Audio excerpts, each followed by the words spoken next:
Today, on The Power of Framing, we'll kickstart the week with a short story to frame a new virtue and gain a renewed focus. Are you ready? Let's step into the vault. Welcome to Monday. I have a co-host inside the vault today to introduce this week's episode and our virtue. So say hi to our friends, introduce yourself, and then tell them what this week's virtue is that we're going to explore the next couple of weeks. Hello, my name is Alessia. I come from America, and now I am living in Norway. And today we are going to talk about culture. Ooh, do you think, this is a really quick surprise, I didn't even tell you about this. Do you think you could say that whole introduction på norsk? Oh, yes, sir. Do it. Hallo, jeg heter Alessia. Jeg kommer fra Amerika, og nå bor jeg her i Norge. I dag skal vi snakke om culture. Good job. That works perfect. Okay, so as we frame our virtue of culture, I want you to ask yourself this question. What kind of culture am I empowering?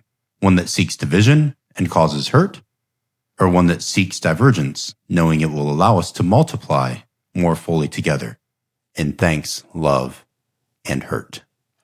And that sort of hurt is spelled HIRT, which is really an abbreviation for humility, identity, resilience, and teamwork.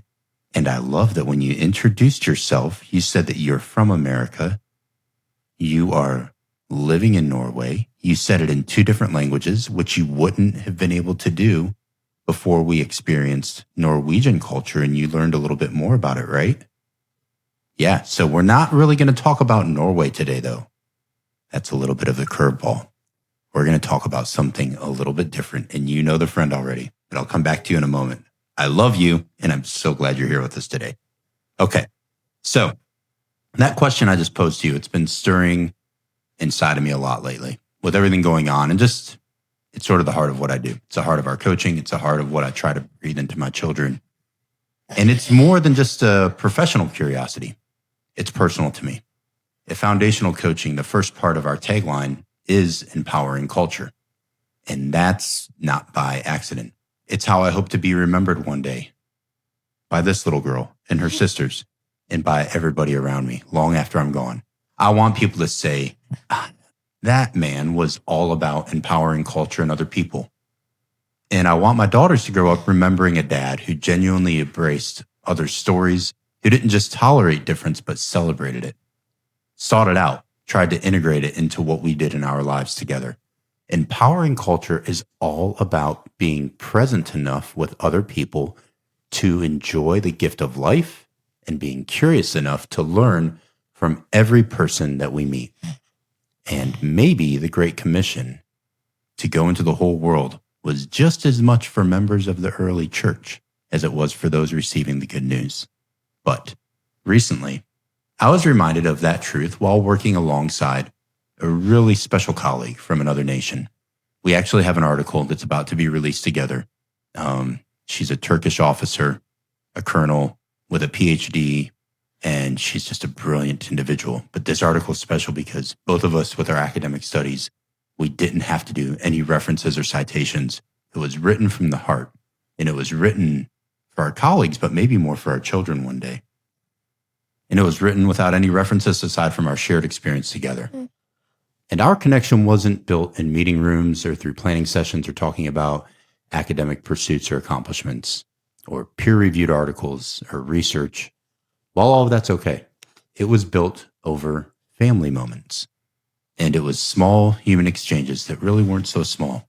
They reached far beyond our job titles or any accolades we could have. And they were really rooted in what we believe is our true heritage, our family and our children, things that are the best gifts of all. And when she left Norway and went back to Turkey, she brought us all gifts, Turkish candies, baklava, and small keepsakes, tokens of her culture in Turkey that carried meaning far beyond their sweetness or their hand craftsmanship. And Alessia, I want to ask you, do you remember when Mrs. Cheatham gave us those Turkish gifts and the times you interacted with her, maybe other Turkish colleagues of Daddy or people you've met? What did you learn about Turkish culture from the things that they shared and the type of people that they were for you and for our family. What are your thoughts? I thought that I thought that most of the people in Turkish must have been very nice. Mrs. Cheatham, for example, she brought us 3 lollipops, and she bought little chocolate thingies for my mother and my father, and that was very nice. That was pretty cool, huh? So that's the beauty of culture. It's not something we impose. It's something we share together.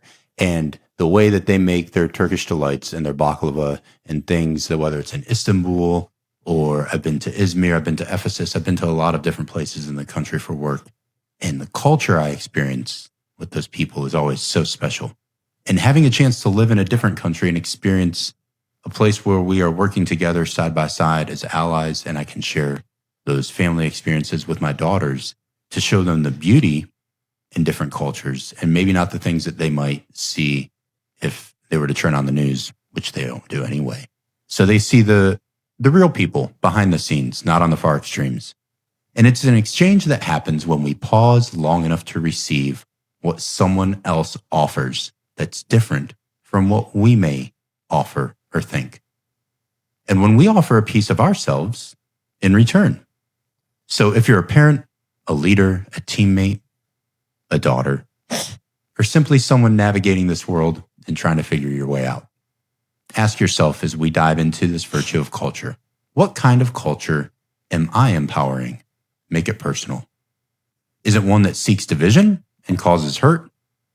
Or one that seeks divergence, knowing that it will allow us to multiply more fully together in thanks, love, and what we like to call a better type of hurt: humility, identity, resilience, and teamwork.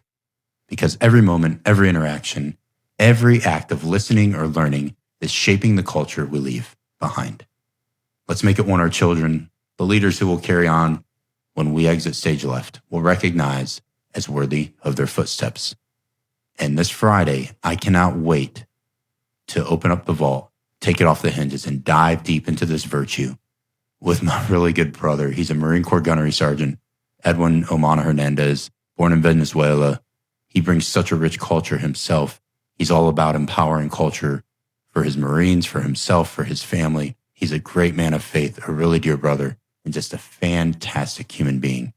And we really hope you join us. And I will see you on Wednesday for Ruck Day. Do you want to say bye to everybody? Goodbye, everyone. I love you so much. I'm talking to you. I love you. Love you, Dad. I'll see you on Wednesday. Thanks for joining. Thanks for tuning into this episode of The Power of Framing. Follow Foundational Coaching on your favorite social media platform, where I'll meet you on Wednesday and you can ask me anything you want. I'm honored to be a part of your story today, and I'm proud of your growth, my friend. I can't wait for our next time together, exploring the vault.